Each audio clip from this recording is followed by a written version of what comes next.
নমস্কাৰ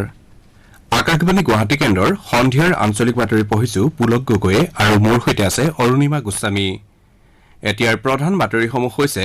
make in India কাৰ্যসূচীৰ অধীনত ভাৰতে স্বদেশতে দুটাকৈ কোভিড-19 প্ৰতিষেধক প্ৰস্তুত কৰি মানৱ সমাজক সুৰক্ষা দিবলৈ সাজু হৈছে বুলি প্ৰধানমন্ত্ৰী নৰেন্দ্ৰ মোদীৰ প্ৰকাশ কৃষি অৰ্থনীতিৰ জৰিয়তে সোণালী অধ্যায় গঢ়ি তুলিবলৈ ৰাজ্যৰ যুৱ কৃষকসকলৰ প্ৰতি মুখ্যমন্ত্ৰী সৰ্বানন্দ সোণোৱালৰ আহ্বান নেতাজী সুভাষ চন্দ্ৰ বসুৰ 125 বছৰীয়া জন্মদিবস বছৰজোৰা কাৰ্যসূচীৰে বিস্তৃতভাৱে আয়োজন কৰাৰ বাবে প্ৰধানমন্ত্ৰী নৰেন্দ্ৰ মোদীৰ অধ্যক্ষতাত উচ্চস্তৰীয় কমিটি গঠন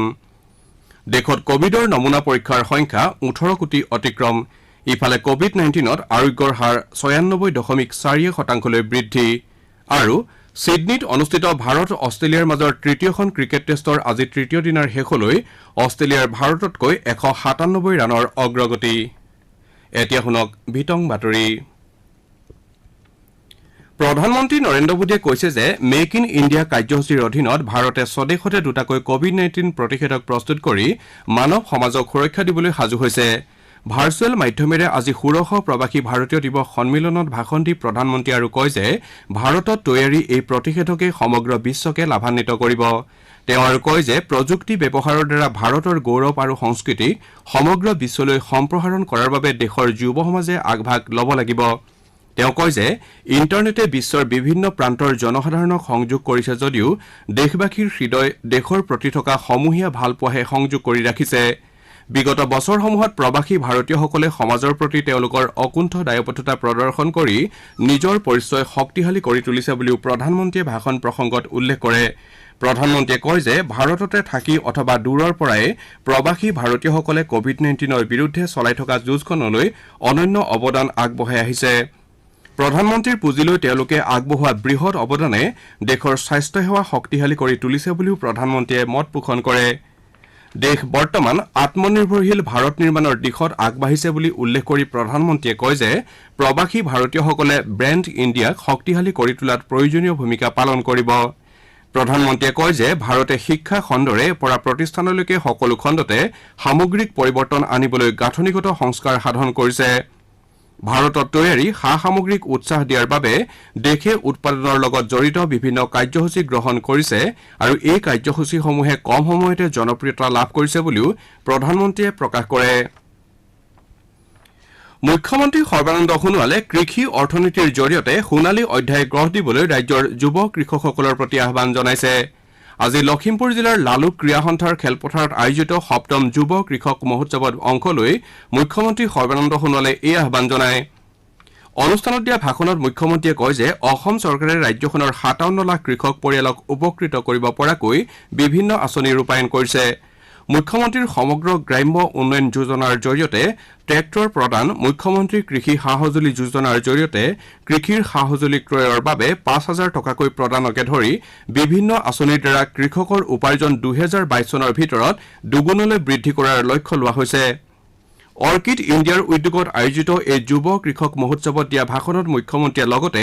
চৰকাৰে গ্ৰহণ কৰা পদক্ষেপৰ বাবে উচ্চ শিক্ষিত যুৱক যুৱতীসকল কৃষি আৰু ইয়াৰ আনুষংগিক খণ্ডত জড়িত হৈ স্বাৱলম্বী হোৱাৰ দিশত দৃঢ়তা প্ৰদৰ্শন কৰিছে বুলি প্ৰকাশ কৰে তেওঁ কয় যে কৃষকৰ স্বাভিমান বৃদ্ধি কৰাৰ বাবে ৰাজ্য চৰকাৰে বিভিন্ন আঁচনিসমূহ গ্ৰহণ কৰি আহিছে উৎপাদিত সামগ্ৰীৰ মূল্য সংযোজন কৰিলেহে এনে সামগ্ৰীসমূহ বিশ্বৰ বজাৰত সমাদৃত হ'ব বুলি শ্ৰী সোণোৱালে আশা প্ৰকাশ কৰে অসমৰ কৃষকে যাতে ধানৰ ন্যূনতম সমৰ্থন মূল্য প্ৰতি কুইণ্টলত ১,৮৬৮ টকাকৈ লাভ কৰে তাক সুনিশ্চিত কৰাৰ বাবেও ৰাজ্য চৰকাৰে পদক্ষেপ লৈছে ভাৰতীয় খাদ্য নিগমক ৰাজ্যখনৰ ২২২টা উন্নয়ন খণ্ড পৰ্যায়ত ধান ক্ৰয় কৰা কেন্দ্ৰ স্থাপনৰ বাবে আহ্বান জনোৱা হৈছে বুলিও মুখ্যমন্ত্ৰীয়ে জানিবলৈ দিয়ে আনহাতে কেন্দ্ৰীয় আৰু ৰাজ্য চৰকাৰৰ সকলো আঁচনিৰ ধন বেংকৰ জৰিয়তে হিতাধিকাৰীয়ে লাভ কৰাটো সুনিশ্চিত কৰাৰ ফলত সকলো শ্ৰেণীৰ ৰাইজে চৰকাৰী আঁচনিৰ ধন ১০০% লাভ কৰিবলৈ সক্ষম হৈছে বুলিও মুখ্যমন্ত্ৰীয়ে প্ৰকাশ কৰে তেওঁ লগতে চলিত মাহত পুনৰ ১ লাখ খিলঞ্জীয়া লোকক মাটিৰ পট্টা প্ৰদান কৰা হ'ব বুলিও পুনৰ উল্লেখ কৰে এই অনুষ্ঠানত কেন্দ্ৰীয় খাদ্য প্ৰসংস্কৰণ মন্ত্ৰী ৰামেশ্বৰ তেলী আৰু পঞ্চায়ত আৰু গ্ৰামোন্নয়ন মন্ত্ৰী নৱকুমাৰ দলেও উপস্থিত আছিল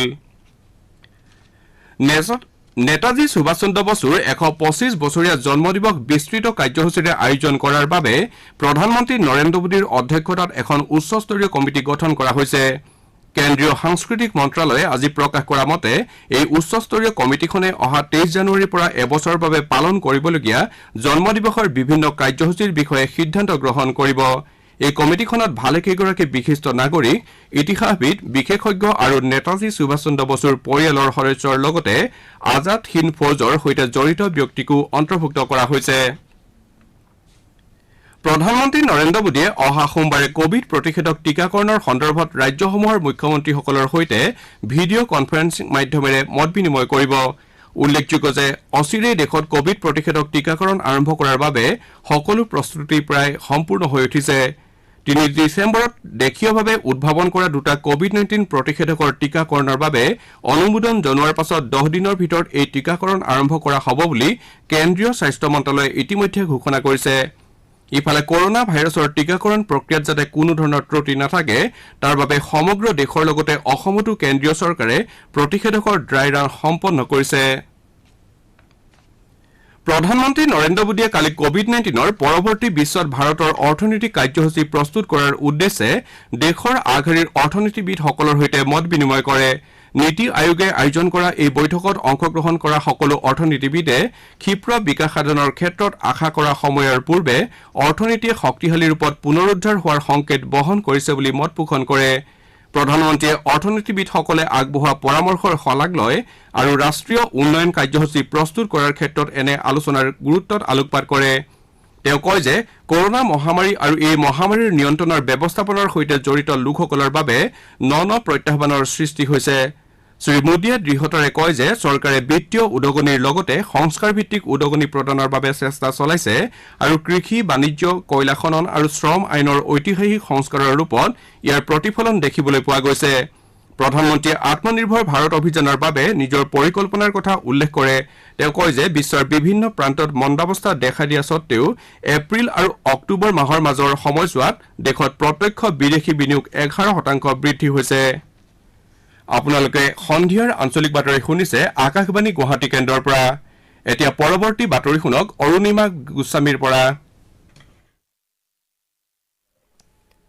শ্ৰোতাসকলে এই বাতৰি আমাৰ YouTube channel air news Guwahati অথবা নিউজ অন এয়াৰ এপ যোগেও শুনিব পাৰিব দেশত কোভিডৰ নমুনা পৰীক্ষাৰ সংখ্যাই আজি 18 কোটি অতিক্ৰম কৰিছে ভাৰতীয় চিকিৎসা গৱেষণা পৰিষদে প্ৰকাশ কৰা মতে যোৱা 24 ঘণ্টাত 9,16,000তকৈ অধিক কোভিড-19ৰ নমুনা পৰীক্ষা কৰা হয় সম্প্ৰতি দেশত কোভিড-19ৰ পৰা আৰোগ্যৰ হাৰ 96.41%লৈ বৃদ্ধি পাইছে যোৱা 24 ঘণ্টাত ভাৰতত 19,000তকৈ অধিক কোভিড ৰোগী সুস্থ হৈ উঠে স্বাস্থ্য মন্ত্ৰালয়ে প্ৰকাশ কৰা তথ্য অনুসৰি ইয়াৰ লগে লগে বৰ্তমানলৈ সুস্থ হৈ উঠা ৰোগীৰ সংখ্যাই 1,56,000 অতিক্ৰম কৰিলে মন্ত্ৰালয়ৰ তথ্য অনুসৰি সম্প্ৰতি মুঠ আক্ৰান্তৰ 2.15% অৰ্থাৎ প্ৰায় 2,24,000 কোভিড ৰোগী চিকিৎসাধীন হৈ আছে মন্ত্ৰালয়ে প্ৰকাশ কৰা মতে বিগত 24 ঘণ্টাত 18,222 জন লোক নতুনকৈ কোভিডৰ দ্বাৰা আক্ৰান্ত হয় ইয়াকে লৈ দেশত বৰ্তমানলৈ আক্ৰান্ত হোৱা লোকৰ সংখ্যা 1,04,00,000তকৈ অধিক হৈছে ভাৰতত সম্প্ৰতি মৃত্যুৰ হাৰ 1.45%লৈ অৱনমিত হৈছে আৰু এই হাৰ বিশ্বৰ বাকী দেশৰ তুলনাত যথেষ্ট কম যোৱা 24 ঘণ্টাত কোভিডত আক্ৰান্ত হৈ 228 জন লোকৰ মৃত্যু ঘটাত ভাৰতত বৰ্তমানলৈ এই ৰোগত মৃত্যু হোৱা লোকৰ সংখ্যাই 1,50,798 অতিক্ৰম কৰিলে ৰাজ্যৰ ৰাজহ আৰু দুৰ্যোগ ব্যৱস্থাপনা মন্ত্ৰী যোগেন মোহনে আজি বৰপেটা জিলাত ৰাজ্যিক দুৰ্যোগ সঁহাৰি পুঁজিৰে ৰূপায়ণ কৰি থকা বান আৰু খহনীয়া প্ৰতিৰোধী 3খন আঁচনি ৰূপায়ণৰ অগ্ৰগতিৰ বুজ লয় বৰনগৰ ৰাজহ চক্ৰৰ অন্তৰ্গত চাফা কামাৰ সৰুপেটা ৰাজহ চক্ৰৰ অন্তৰ্গত শিঙিমাৰী কলৰগুৰি আৰু হোকাৰটো প্লাও গাঁৱত এই আঁচনি 3খন ৰূপায়ণ কৰা হৈছে বেকী আৰু পহুমৰা নৈৰ খহনীয়াই ক্ষতিগ্ৰস্ত কৰা এই অঞ্চলকেইটাত 5 কোটি টকা ব্যয়েৰে এই আঁচনিকেইখন ৰূপায়ণ কৰা হৈছে মন্ত্ৰী মোহনে আজি এই আঁচনিকেইখনৰ ৰূপায়ণৰ অগ্ৰগতিক লৈ সন্তুষ্টি প্ৰকাশ কৰে ব্ৰহ্মপুত্ৰ বোৰ্ডে আয়োজন কৰা এনডিআৰএফ বাহিনীৰ ব্ৰহ্মপুত্ৰত ভূৰ চালনাৰ বাবে অভিযানকাৰী দলটো আজি আহি তেজপুৰত উপস্থিত হৈছে দলটোৱে যোৱা 23 ডিচেম্বৰত অৰুণাচল প্ৰদেশৰ গেলিঙৰ পৰা যাত্ৰা আৰম্ভ কৰিছিল কাইলৈ তেজপুৰৰ পৰা পুনৰ যাত্ৰা আৰম্ভ কৰিবলগীয়া এই দলটোক কেন্দ্ৰীয় জলশক্তি মন্ত্ৰালয়ৰ সচিব ইউপি সিঙে পতাকা জোকাৰি বিদায় সম্ভাষণ জনাব অহা 3 জানুৱাৰী অলপতে দলটো আহি গুৱাহাটীত উপস্থিত হোৱাৰ কথা অসমীয়াৰ হেপাহৰ ভোগালী বিহুৰ উৰুকালৈ মাজত মাত্ৰ 3টা দিন বাকী থকা অৱস্থাত সমগ্ৰ ৰাজ্যজুৰি বিহুৰ ব্যাপক প্ৰস্তুতি চলা পৰিলক্ষিত হৈছে গ্ৰামাঞ্চলত ঘৰে ঘৰে ঢেঁকীৰ শব্দ শুনা গৈছে প্ৰতিটো পৰিয়ালতে জীয়ৰী বোৱাৰীয়ে আগতীয়াকৈ পিঠাপনা প্ৰস্তুত কৰি অতিথিক আপ্যায়নৰ যোজা চলাইছে। আনহাতে ডেকাহঁতে পথাৰত ভেলাঘৰ মেজি সাজি উলিওৱাৰ কামত ব্যস্ত হৈ পৰিছে। বিভিন্ন ঠাইত দৃষ্টিনন্দন ৰূপত মেজি সাজি উলিওৱা হৈছে। উল্লেখযোগ্য যে কোভিড-19 পৰিস্থিতিৰ বাবে অসমবাসীয়ে এইবাৰ চেনেহৰ বহাগ বিহু পূৰ্বৰ দৰে আনন্দ উল্লাহেৰে পালন কৰাৰ সুবিধা নোপোৱাৰ বাবে এইবাৰ দুগুণ উৎসাহেৰে ভোগালী বিহু পালন কৰিবলৈ লৈছে। গুৱাহাটী মহানগৰীতো বজাৰসমূহ পিঠাপনা বিহুৰ সম্ভাৰেৰে উভৈনদী হোৱা দেখা গৈছে। আমাৰ বাক্সা জিলাৰ সংবাদদাতাই জনোৱা মতে জিলাখনৰ বৰমাৰ সমীপৰ পশ্চিম আলাকজাৰত বাপতিসাহোন ভোগালী বিহুটি পালনৰ বাবে ৰাইজে একগোট হৈ প্ৰস্তুতি চলাইছে। গাঁওখনৰ যুৱকসকলে সুন্দৰকৈ মেজি আৰু ভেলাঘৰ সাজি উলিয়াইছে। এই ভেলাঘৰত উৰুকাৰ নিশা সকলো মিলি ভোজ ভাত খাব বুলি আশা প্ৰকাশ কৰিছে। নলবাৰী জিলাৰ মৈৰাডাঙত পাগলাদিয়াৰ পাৰত থকা শংকৰদেৱ জৈৱিক কৃষি পাম চৌহদত আজি নলবাৰী জিলা প্ৰশাসনৰ দ্বাৰা পাগলাদিয়াৰ পৰশত ভোগালী শীৰ্ষক এটা অনুষ্ঠানৰ আয়োজন কৰা হয়। এই অনুষ্ঠান উদ্বোধন কৰে নলবাৰী সমষ্টিৰ বিধায়ক অশোক শৰ্মাই। এই কাৰ্যসূচীৰ সৈতে সংগতি ৰাখি জিলাখনৰ আত্মসহায়ক গোটসমূহত উৎপাদিত সামগ্ৰীৰ এখন মেলাও মুকলি কৰা হয়। ইপিনে ৰাজ্য চৰকাৰে অসমত উৎপাদিত কুকুৰাসমূহৰ ক্ৰয় বিক্ৰয়ৰ ক্ষেত্ৰত কোনো ধৰণৰ বাধা আৰোপ নকৰা হেতুকে বিহুৰ উৰুকাৰ সময়ত ৰাইজে শংকিত নোহোৱাকৈ থলুৱা কুকুৰাৰ মাংস ক্ৰয় কৰিব পাৰিব বুলি চৰকাৰী সূত্ৰই প্ৰকাশ কৰিছে। অৱশ্যে অসমৰ বাহিৰৰ পৰা অনা কুকুৰাৰ ক্ষেত্ৰত নিষেধাজ্ঞা জাৰি কৰা হৈছে। দেশৰ কিছুমান ঠাইত এভিয়ান ইনফ্লুৱেঞ্জা অৰ্থাৎ পক্ষী জ্বৰত আক্ৰান্ত ভালেমান কুকুৰা আৰু বিভিন্ন চৰাইৰ মৃত্যু হোৱাৰ প্ৰতি লক্ষ্য ৰাখি সতৰ্কতামূলক ব্যৱস্থা হিচাপে এই পদক্ষেপ লোৱা হৈছে। বাহিৰৰ পৰা খাদ্যৰ বাবে অনা কুকুৰাৰ পৰা যাতে অসম তথা উত্তৰ পূৰ্বাঞ্চলত ইয়াৰ কোনো ধৰণৰ প্ৰভাৱ নপৰে তাৰ প্ৰতি লক্ষ্য ৰাখি ৰাজ্যৰ পশ্চিম সীমাৰে কুকুৰা অনা নিষেধ কৰি এই ব্যৱস্থা গ্ৰহণ কৰা হৈছে বুলি এখন চৰকাৰী বিজ্ঞপ্তিযোগে প্ৰকাশ কৰা হৈছে। অৱশ্যে ৰাজ্যত বৰ্তমানলৈকে পক্ষী জ্বৰ হোৱাৰ কোনো ঘটনা ঘটা নাই। কামৰূপ জিলাৰ ৰঙিয়া ঈদগাহত আজি অসম জাতীয় পৰিষদৰ যোগদান সমাৰোহ অনুষ্ঠিত হয়। এই সমাৰোহত পৰিষদৰ সভাপতি লুৰিণজ্যোতি গগৈ, সাধাৰণ সম্পাদক জগদীশ ভূঞাকে ধৰি দলৰ শীৰ্ষ নেতৃবৃন্দ উপস্থিত থাকে। অনুষ্ঠানত দলৰ সভাপতি লুৰিণজ্যোতি গগৈয়ে 2021 চনত এখন জাতীয়তাবাদী চৰকাৰ গঠন কৰিব বুলি দৃঢ়তাৰে প্ৰকাশ কৰে। হাইলাকান্দি জিলাৰ স্বাস্থ্য বিভাগৰ যুটীয়া সঞ্চালকৰ কাৰ্যালয়ৰ প্ৰেক্ষাগৃহত আজি মাদক দ্ৰব্য সেৱনৰ ফলত হ'ব পৰা ভয়াৱহতা আৰু মানসিক স্বাস্থ্য সন্দৰ্ভত এখন কৰ্মশালা অনুষ্ঠিত হয়। জিলাৰ যুটীয়া স্বাস্থ্য সঞ্চালকে উদ্বোধন কৰা এই কৰ্মশালাত শিলচৰ চিকিৎসা মহাবিদ্যালয়ৰ কেইবাজনো বিশেষজ্ঞ চিকিৎসকে অংশগ্ৰহণ কৰে। এই কৰ্মশালাত জিলাৰ চিকিৎসক নাৰ্ছকে ধৰি বিভিন্ন প্ৰাথমিক স্বাস্থ্য কেন্দ্ৰৰ স্বাস্থ্যকৰ্মীসকলো উপস্থিত থাকে। বাক্সা জিলাৰ শিমলাৰ ককলাবাৰী ছোৱালী হাইস্কুলত অসম বিজ্ঞান সমিতিৰ উদ্যোগত দুদিনীয়াকৈ অনুষ্ঠিত গ্ৰাম্য বিজ্ঞান মেলাৰ আজি সামৰণি পৰে। অসম চৰকাৰৰ বিজ্ঞান আৰু প্ৰযুক্তিবিদ্যা বিভাগৰ আৰ্থিক সহযোগিতাৰে অনুষ্ঠিত এই মেলাৰ আজি সামৰণিৰ দিনা অনুষ্ঠিত মুকলি সভাত অসম বিজ্ঞান সমিতিৰ শিমলা শাখাৰ সভাপতি অনিল কুমাৰ ঠাকুৰীয়াই সভাপতিত্ব কৰে। ছিডনীত অনুষ্ঠিত ভাৰত আৰু অষ্ট্ৰেলিয়াৰ মাজৰ তৃতীয়খন ক্ৰিকেট টেষ্টৰ আজি তৃতীয় দিনৰ খেলৰ শেষলৈকে অষ্ট্ৰেলিয়াই ভাৰততকৈ 197 ৰানত অগ্ৰগতি লাভ কৰিছে। ভাৰতে নিজৰ প্ৰথম ইনিংছত মুঠ 244 ৰান কৰাৰ বিপৰীতে অষ্ট্ৰেলিয়াই তেওঁলোকৰ দ্বিতীয় ইনিংছত দুটা উইকেটৰ বিনিময়ত 103 ৰান কৰাৰ পাছতে আজিৰ দিনটোৰ খেলৰ সামৰণি পৰে। ইয়াৰ আগতে অষ্ট্ৰেলিয়াই তেওঁলোকৰ প্ৰথম ইনিংছত 338 ৰান সংগ্ৰহ কৰিছে। আকাশবাণী গুৱাহাটী কেন্দ্ৰৰ আঞ্চলিক বাতৰি বিভাগৰ আজি নিশা 8 বজাত প্ৰচাৰ হ'বলগীয়া দৃষ্টিপাত অনুষ্ঠানত ৰাজ্যৰ প্ৰাক্তন মুখ্য সচিব আৰু অসম বিদ্যুৎ নিয়ামক আয়োগৰ অধ্যক্ষ কুমাৰ সঞ্জয় কৃষ্ণই অংশগ্ৰহণ কৰিব। অনুষ্ঠানটোৰ ৰাত ধৰিব মানস প্ৰতিম শৰ্মাই। নলবাৰী জিলাৰ টিহুৰ পিপলিবাৰীৰ নিবাসী সৰ্বৰাহী ব্যক্তি মদন চন্দ্ৰ শৰ্মাৰ আজি নিজ বাসভৱনত দেহাৱসান ঘটে। মৃত্যুৰ সময়ত তেওঁৰ বয়স আছিল 78 বছৰ। বাতৰি শেষ কৰাৰ পূৰ্বে প্ৰধান বাতৰি কেইটামান পুনৰ এবাৰ পঢ়ি দিছো। মেক ইন ইণ্ডিয়া কাৰ্যসূচীৰ অধীনত ভাৰতে স্বদেশতে দুটাকৈ কোভিড-19 প্ৰতিষেধক প্ৰস্তুত কৰি মানৱ সমাজক সুৰক্ষা দিবলৈ সাজু হৈছে বুলি প্ৰধানমন্ত্ৰী নৰেন্দ্ৰ মোদীৰ মত প্ৰকাশ। কৃষি অৰ্থনীতিৰ জৰিয়তে সোণালী অধ্যায় গঢ়ি তুলিবলৈ ৰাজ্যৰ যুৱ কৃষকসকলৰ প্ৰতি মুখ্যমন্ত্ৰী সৰ্বানন্দ সোণোৱালৰ আহ্বান। নেতাজী সুভাষ চন্দ্ৰ বসুৰ 125 বছৰীয়া জন্মদিৱস বছৰজোৰা কাৰ্যসূচীৰে বিস্তৃতভাৱে আয়োজন কৰাৰ বাবে প্ৰধানমন্ত্ৰী নৰেন্দ্ৰ মোদীৰ অধ্যক্ষতাত উচ্চস্তৰীয় কমিটি গঠন। দেশত কোভিডৰ নমুনা পৰীক্ষাৰ সংখ্যাই 18 কোটি অতিক্ৰম আৰু ছিডনীত অনুষ্ঠিত ভাৰত অষ্ট্ৰেলিয়াৰ মাজৰ তৃতীয়খন ক্ৰিকেট টেষ্টৰ আজি তৃতীয় দিনৰ শেষলৈ অষ্ট্ৰেলিয়াৰ ভাৰততকৈ 197 ৰানৰ অগ্ৰগতি। বাতৰি শেষ কৰাৰ পূৰ্বে কওঁ,